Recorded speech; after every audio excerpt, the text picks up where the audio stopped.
perhaps there will likely be a lot of people try to help Ukraine rebuild itself. Its infrastructure is pretty much flattened in every major city. Do you have any idea what it's like to be in that situation? And I'm not saying that to get you to feel sorry for the Ukrainians. They don't need your pity. They're very strong people. Nor to feel sorry for those who are shooting on the other side because they're raising this great karma. Maybe they are. It's what humans do often. They are you, and you are them. Whether or not it is obvious at every moment.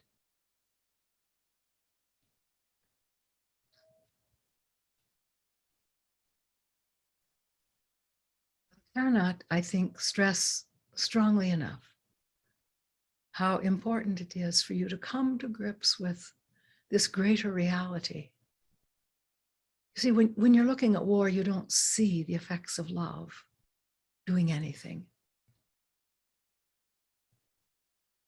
You may see the effects of hatred.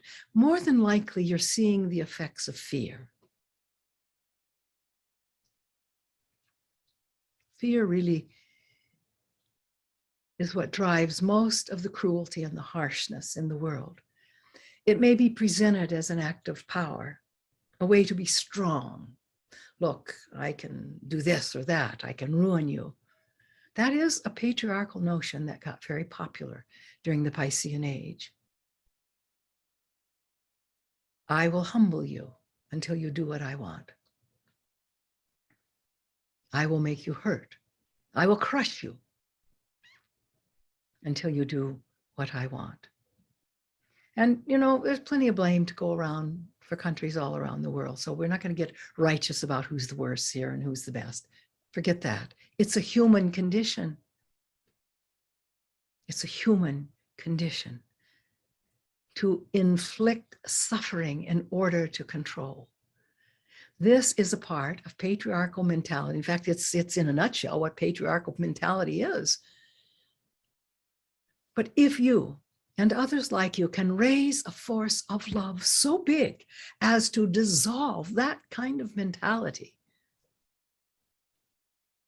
your trip through physical reality will have been well worth whatever it cost you.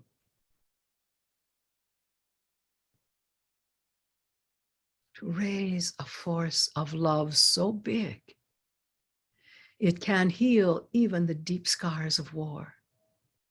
I believe it was Rumi who also said something about the wounds are how the light comes in. But you see, if you have a bullet going through your body, it may not seem like, oh, my body's been open to let the light in. A mystic may see it that way. Most ordinary people do not. But I think it is important to at least encounter that idea, because it makes you spacious.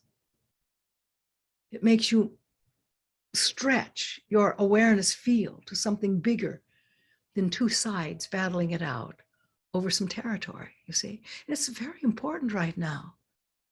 So I gave that lesson last month on spaciousness.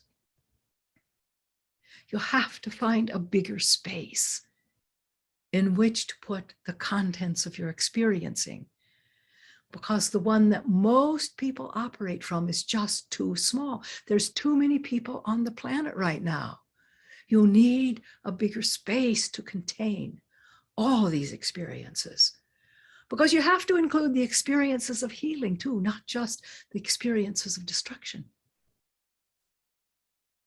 It's all you, every bit of it.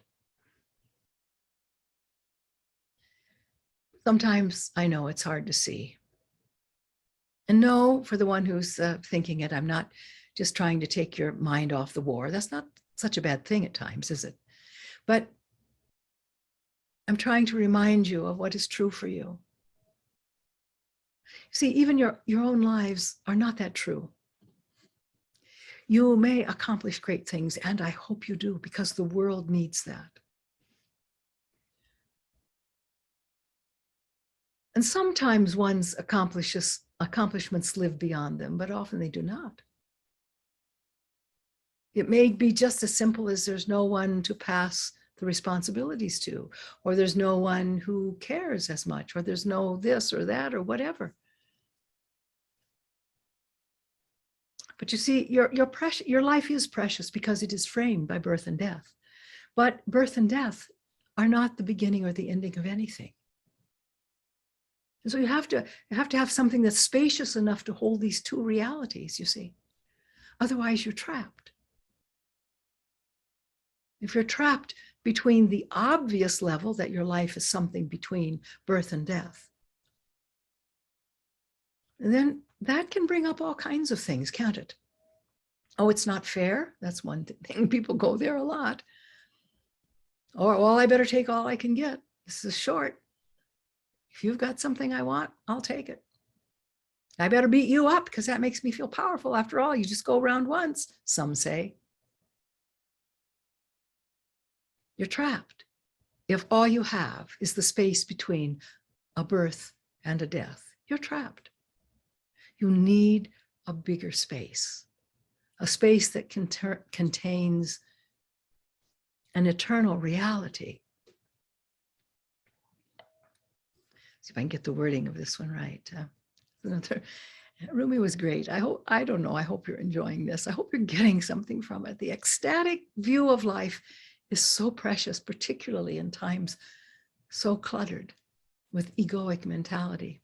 But he said once, love is neither a fairy tale nor a book. Love is neither a signature on a page, nor what a couple may say about each other.